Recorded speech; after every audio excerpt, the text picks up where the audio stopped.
जितने भी हमारे तुर्रम खां हैं, बड़े बड़े लोग हैं, इन्होंने ईमान का और इस्लाम का सौदा किया। हमारी बाबरी मस्जिद क्यों चली गई? बाबरी मस्जिद को बेचा गया, बाबरी मस्जिद का सौदा हुआ अपने लोगों के जरिए से। आज जो वक्फ बिल की जमीन के ऊपर मर मिटते हैं, आपके बंगाल के अंदर 80,000 एकड़ जमीन है वक्फ बोर्ड की। 80,000 एकड़ जमीन, 80,000 एकड़ जमीन वक्फ की प्रॉपर्टी आपके पूरे बंगाल के अंदर। लेकिन पता है 30,000 एकड़ जमीन पर गैरों का कब्जा है, नेताओं का कब्जा है, मुस्लिम माफियाओं का कब्जा है और दूसरे गैरों का कब्जा भी, दूसरे लोगों का, उन्हीं पर उनका कब्जा है जो अपने आप को चेयरमैन बताते, जो अपने आप को उसका रखवाला बताते। तकरीबन 1.5 लाख एकड़ जमीन है महाराष्ट्र में। 70,000 एकड़ जमीन बेची गई। वक्फ बोर्ड की जमीन बेचने वाला कौन? मुसलमान थे बेचने वाले।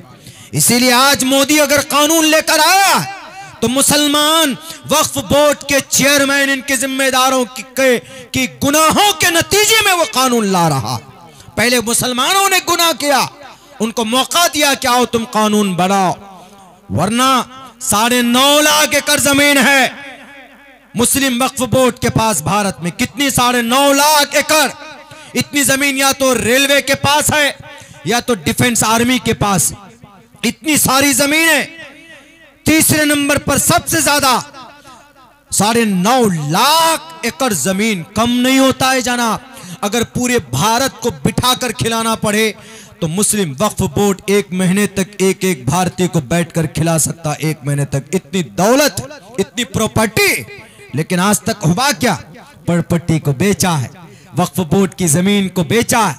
वक्फ बोर्ड की जमीन से जो पैसा आता है उसका 15% भी जमा नहीं होता।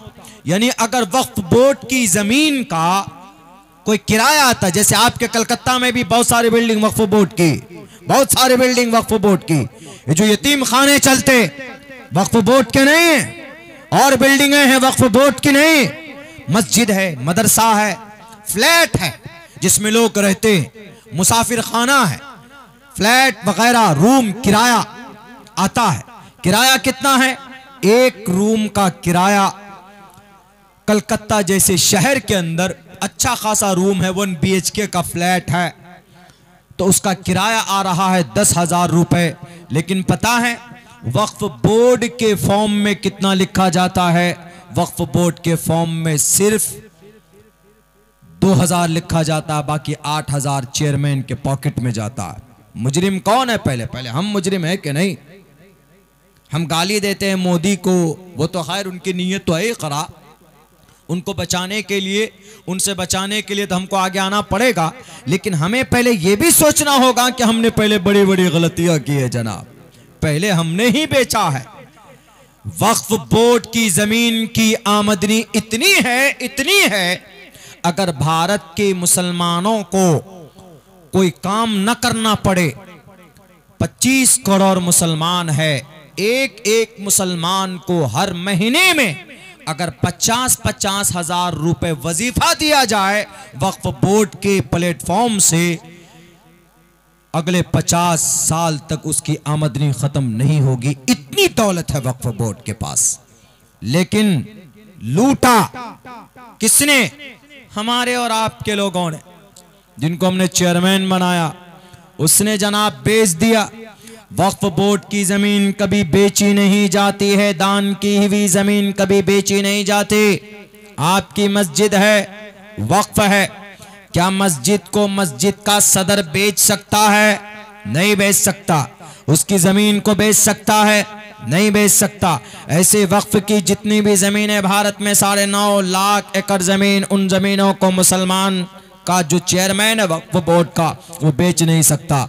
जब बेच नहीं सकता तो मुंबई के अंदर जो मुकेश अंबानी है, मुकेश अंबानी का जो इंटीरिया है 4,500 स्क्वायर फुट में बना हुआ, वो जमीन वक्फ बोर्ड की है, वो जमीन वक्फ की है। क्यों बेची? बेचने वाला कौन? महाराष्ट्र के वक्फ बोर्ड का चेयरमैन होगा। उसका गिरबान पकड़ो पहले कि जब वक्फ बोर्ड की जमीन थी तो तुम्हें किस अब्बा ने इजाजत दी, किसने इजाजत दी तुम्हें उस जमीन को बेचने की। इसीलिए मुसलमानों को पहले अपने अंदर इस्लाह की बड़ी सख्त जरूरत है। और हमें अभी आने वाले 9 तारीख को जमीयत के बैनर तले अल्हम्दुलिल्लाह एक बड़ा आलीशान एक प्रोग्राम ऑर्गेनाइज हो रहा है आपके यहीं पर तेमथानी के अंदर, जमीयत के तरफ से है। बहुत अच्छी बात है, उसमें आप लोगों को शरीक होना चाहिए। इसी ताल्लुक से बात होगा, वक्फ बोर्ड जो वक्फ की अराजी है हमारी, जो वक्फ की ज़मीन होती है ना, वो अल्लाह के लिए होती है। वो उसको कोई बेच नहीं सकता, उसको कोई ख़रीद नहीं सकता, उसका कोई मालिक नहीं बन सकता। हाँ, वही तो मैंने बताया माशाअल्लाह। एक एक चीज़ बता, मैंने तो शॉर्टकट में सब कुछ बता दिया है, जिसके अंदर में कौन इब्राहिम कासमी साहब भी हैं और मेरा भी नाम नाचीज़ का नाम है, अब्दुल्ला सालिम साहब का भी नाम है। बाकी ये है कि आपके इस बंगाल के जो आन बान शान है सिद्दीकुल्लाह चौधरी साहब एक आलिम दीन भी हैं और यहाँ के मिनिस्टर भी हैं, तो वो उन्हीं की डेट पर एक तारीख तय की गई है। और प्लॉट कहाँ है? तेमथानी मार्केट में है। 1 बजे दिन से शाम को 5 बजे तक है और ये 9 को है, 9 जनवरी को है, जुमेरात का दिन पड़ेगा। इसके अंदर शरीक होइए आप लोग। बहुत अच्छा, इसी वक्फ बोर्ड के ऊपर से उसके ताल्लुक से होगा, चूँकि हमें हमारी ज़मीन है, इसको बचाना हमारे लिए ज़रूरी। वक्फ बोर्ड की ज़मीन 9.5 लाख एकड़ ज़मीन है वक्फ बोर्ड के पास, लेकिन उसको हड़पने के लिए मौजूदा कुर्सी इक़्तिदार में बैठा हुआ mister prime minister mister Modi ji एक कानून ला रहा। वो कानून ये है, तो अभी वक्फ बोर्ड की ज़मीन का जिम्मेदार चेयरमैन होता है, मुस्लिम मेंबरान होते हैं, लेकिन अब एक ऐसा कानून आएगा कि आपके डिस्ट्रिक्ट का डीएम आपके जिले के वक्फ बोर्ड की ज़मीन का मालिक होगा। वो जो चाहेगा जैसा चाहेगा उसके अंदर कर सकता। लेकिन मुजरिम मुसलमान यकीनन बहुत ज़्यादा है। अगर वक्फ बोर्ड पिछले 70, 80, 90 साल से, अगर पिछले 90 साल में इस वक्फ बोर्ड की आमदनी के पैसों का सही इस्तेमाल होता तो आज आपकी बस्ती के अंदर भी एक आलीशान मदरसा होता। वक्फ बोर्ड के पैसों का अगर सही इस्तेमाल होता तो आपके मस्जिद के इमाम को अच्छी खासी तनख्वाह मिलती। वक्फ बोर्ड की ज़मीन, उनके पैसों का आमदनी का सही इस्तेमाल होता तो आज मुसलमानों के पास आरजिकर मेडिकल कॉलेज जैसा मुसलमानों के पर्सनल मेडिकल कॉलेज होते। मुसलमानों के पास खुद नीट में तैयारी करने के लिए कोचिंग सेंटर होता। मुसलमानों के पास इनके बच्चे सिविल लाइन डीएम में जाएं, एसपी बने, उसके लिए मुसलमानों के पास यूपीएससी की कोचिंग के लिए इनके पास, मुसलमानों के पास आज कोचिंग सेंटर होते, सब कुछ होता। लेकिन यह है कि हमारे लोगों ने मिसयूज किया, गलत इस्तेमाल किया। जब मुसलमान कोई गलती करता है, मुसलमान गुनाह करता है, तो अल्लाह तबारक व तआला जालिम बादशाह को उसके ऊपर मुसल्लत करता हमेशा से, और फिर उस जुल्म के खात्मे के लिए फिर किसी न किसी को अल्लाह खड़ा करता है। तारीख हमें इस बात को बताती। रावण आया था तो राम को भेजा, यदा यदा ही धर्मस्य ग्लानिर्भवति भारताभ्युत्थानं धर्मस्य तदात्मानं सृजामः। जब जब बुराई आती है तो ईश्वर आता। खुदा का कुरान कहता है जाअल हक़ व ज़हक़ल बातिल। जब हक आता है तो बातिल को दुम दबाकर भागना पड़ता। लेकिन मुसलमानों कब होगा? जब हमारा और आपका ईमान और यकीन और अमल अच्छा और सच्चा होगा, तभी होगा। मैं बता रहा था आपको कि अल्लाह के नबी अलैहिस्सलातु वस्सलाम की उस जंग की हालत, उससे पहले कोई जंग नहीं हुई थी। मुसलमान एक तरफ 313, 314 या 317, 313 मशहूर है, 313 थे। पहली जंग थी। एक तरफ अबू जहल 1000 से 1300 लोगों को लेकर सामने खड़ा, कम से कम 100 घोड़े, 600 जिरा है, और उसके अंदर ऊंट की तो तादाद बहुत ज्यादा ऊंट लेकर और तीर तलवार लेकर पहुंचा। और यूं कहने लगा अबू जहल, आज तो मोहम्मद के मानने वालों का खात्मा और मोहम्मद का खात्मा हो जाएगा।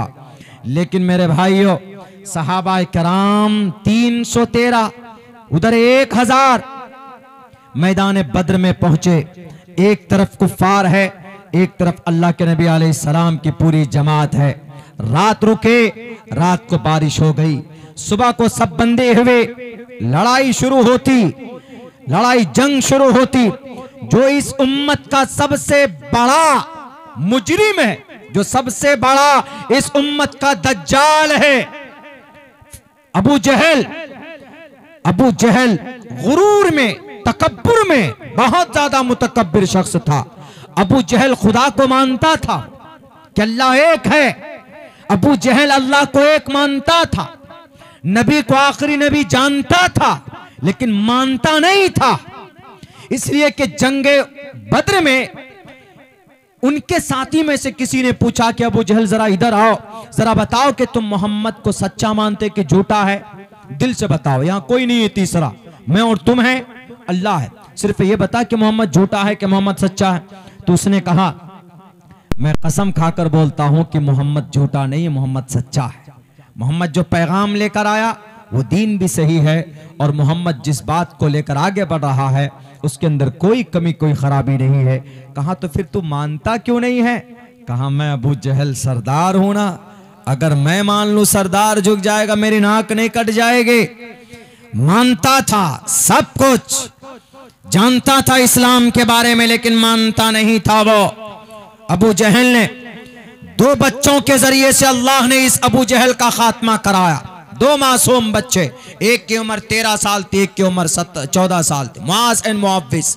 आज 13 साल 14 साल का बच्चा पबजी गेम खेलता है।